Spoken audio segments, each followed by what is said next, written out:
Okay, so a couple of weeks ago, EA released a video showing off the status of a little game called Skate 4. Now, say what you want about EA, but the team behind Skate has done everything right, in my opinion. And you have the audacity to pull this crap? What sort of message does that send to game developers? So here's a full story. Skate 4, which was recently announced to be titled Just Skate, had this very cool video come out. They pretty much said, hey, here's where we're at with the game. We've still got a ways to go, but this is where we've been, and this is what we're up to.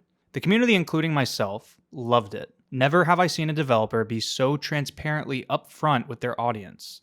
Refreshing, right? Well, what comes next is absolute BS.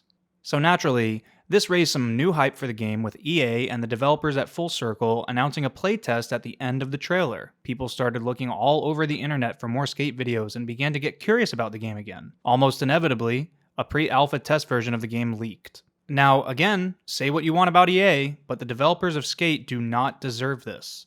I understand you're super excited for the Skate sequel and you can't contain it.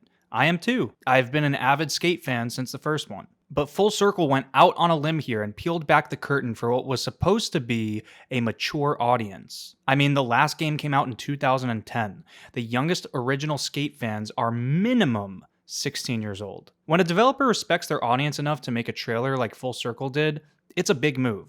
I loved that trailer. I loved the honesty.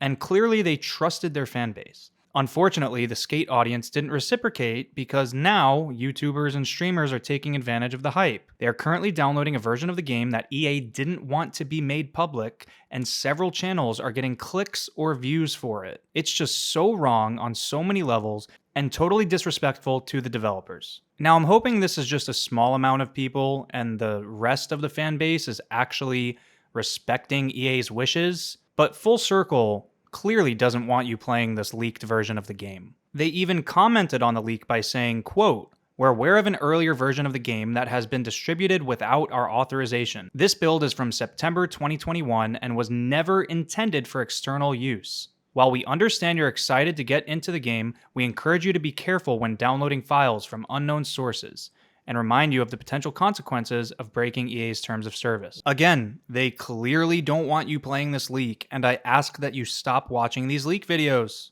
Of course, I've seen some of them too who isn't curious about this. But I'm not going to give these leakers any more clicks that take advantage of a developer who's been totally refreshing and different. I want more teams to do what Full Circle did by talking honestly and openly with their fans. When we go against this sentiment, it sends a bad message and discourages more transparency and honesty in an industry that desperately needs it. Okay, rant over.